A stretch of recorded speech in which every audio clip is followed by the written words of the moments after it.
Even open his eyes. He may as well have been a corpse. But all this time, he had been on his own journey. It was the boy's dearest wish. He spoke of a fantasy of traveling the world, meeting its people, seeing its truths. And without him even knowing, magic made it real. He is a child of Elden blood and Elden legacy. All these years he spent in the village, he has rested near the secret of true magic. Perhaps this is how it came to be. His was a fantasy surpassing fantasy. It became more than a dream, but a self-possessed force acting of its own volition. And now, reunited, Prince and fantasy live anew. A journey to discover and reclaim the self, in all senses. No wonder he set off the custom igniter in the Royal Gauntlet Runner. It was the Crown Prince himself. Even having it all explained like this, it feels like nothing short of a miracle. I can only guess that fate had a hand in it. That's right. I remember, I heard a voice. Guide him, it said. A voice? Whose? If you can't remember anything from before our journey, then we probably met after you'd only just... happened, right? I shouldn't have known you then. But for some reason, I was convinced that we'd always been together. I thought we both received the order to save the prince, too. Ever since the moment I heard that weird voice guiding me. A voice? Lady Gruiday mentioned a revelation. Hold on, are we still being mystic and metaphorical, or was there an actual guide involved? I know someone was guiding me. I just don't know who. So a disembodied voice. Hang on. Come to think of it, that sounds a bit familiar for me too. Hey, who do you think the voice belongs to? Any idea? I have a faint idea, but I'm not entirely sure. Come to think of it, this place, the light coming in, they seem familiar. I might say the same. When I first acquired this power, I had a vision of somewhere not unlike these grounds. Does this mean that we've been guided as well? Perhaps someone has been at your side unseen, watching over the course of your journey. I imagine all this comes as a great shock for you as well. But here you are, back in your rightful place. You have come to the end of your arduous journey and found new life. It is a life well won, grasped with your own two hands.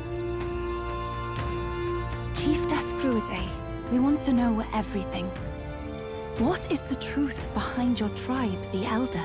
We Mustari are also said to have inherited truths of the world before us. Histories hushed by sanctism.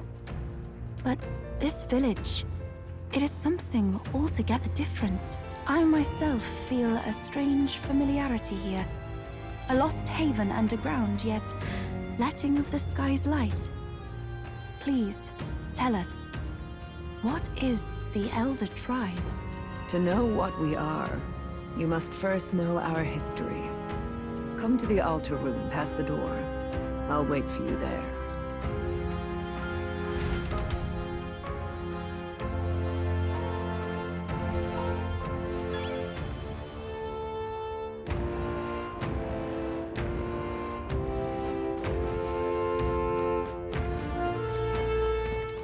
Now what am I to do?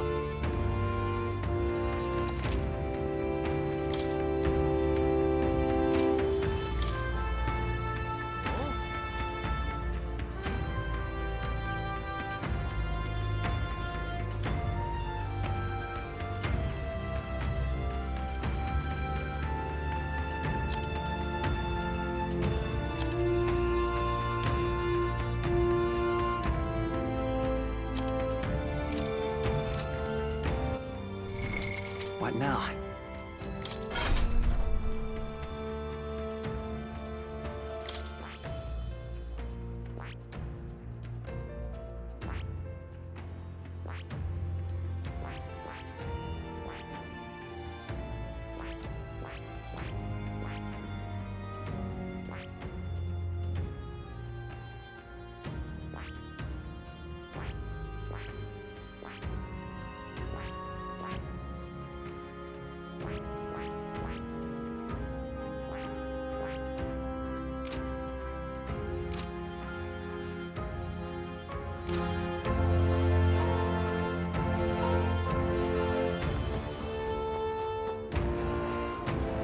come of it.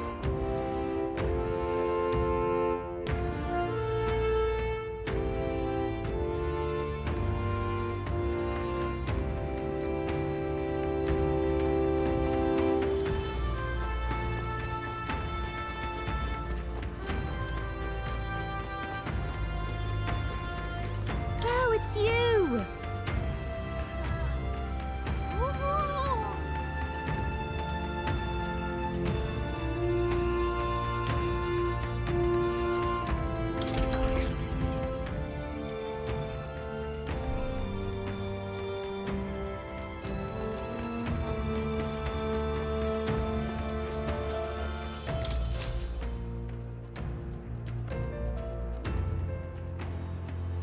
Does this depict the Elder tribe? Elder comes from an ancient word, meaning only the Old Ones. It was an alias given by our ancestors to outsiders who visited the village in the distant past. As for our original name, you know it well by now. We were humans. The human tribe.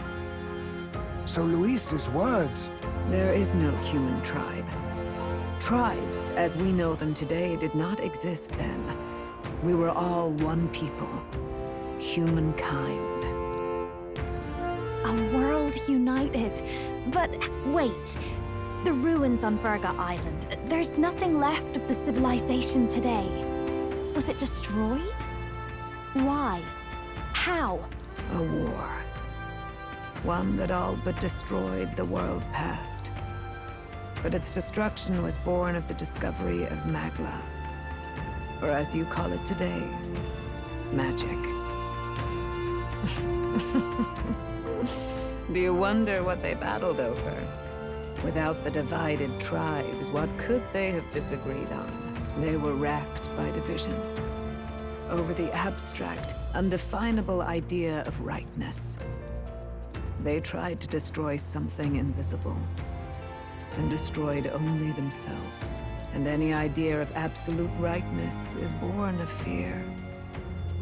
That fear flooded the world, and gave way to war. And their age of prosperity came to be called the world before. The people we now call tribes were either born of artificial division for the sake of the war effort, or natural adaptation to survive the hellscape after.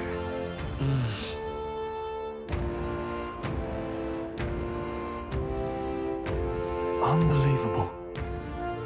We've met plenty of people caught up in pointless conflicts. Given the choice, I know they'd rather live in a world without tribal division. And yet the truth is, that world's already fallen apart. More than that, it's how we all got here. Such drastic physical changes would normally have taken eons to effect. Accelerated by Magla, however, it was only a matter of a scant few centuries. You understand now, yes? We, the Elder, are the survivors of the old world. Our ancestors fled the flames of war and thus escaped the ensuing divisions.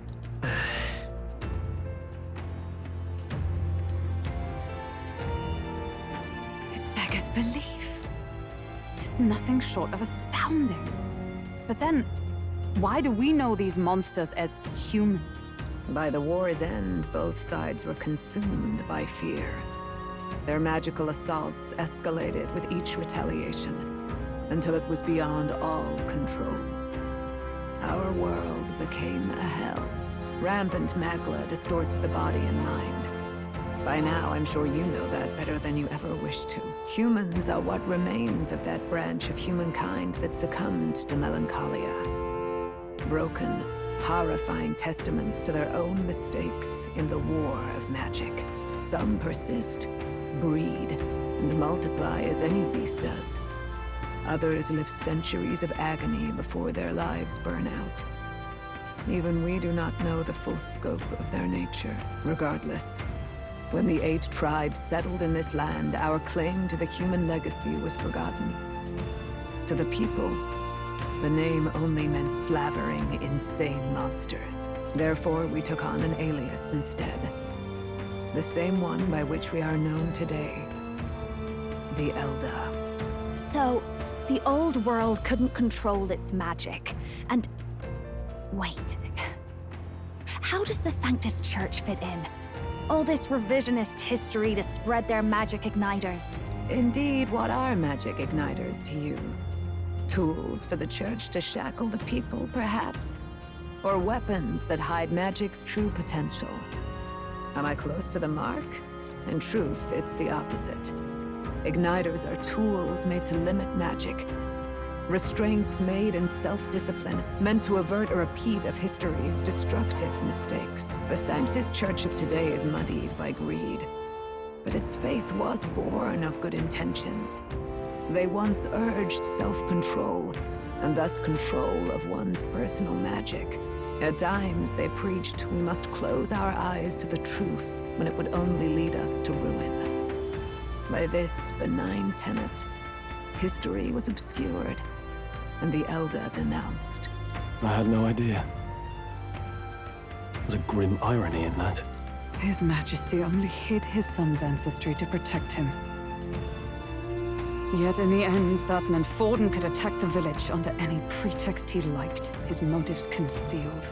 With all that said, you have now reclaimed your true form. The friends that stand with you are of different tribes and ideologies, but of one mind. As you are now, you may walk the path of the rightful king. The path of a modern world, where the tribes walk as individuals, yet with mutual respect and cooperation. The sovereign's power, thou king to be, entrusted with the will of the people. To bear their hopes is to be their rock in the storm, and to face anxiety in their names.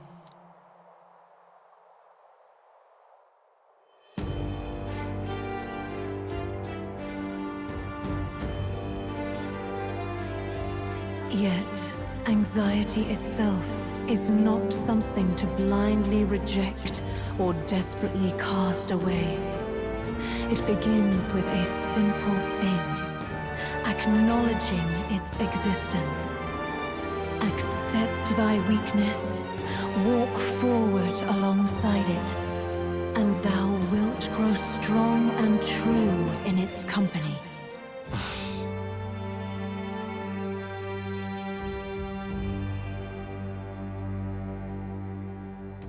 And besides,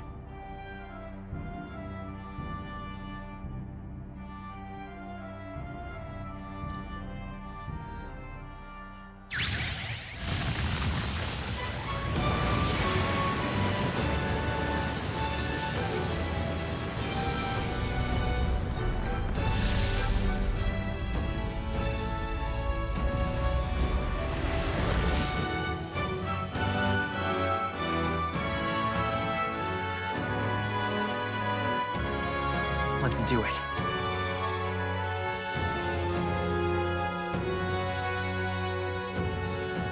Let's fight. That's it. I've made up my mind. I'm with you to the end, no matter what. Where's this coming from?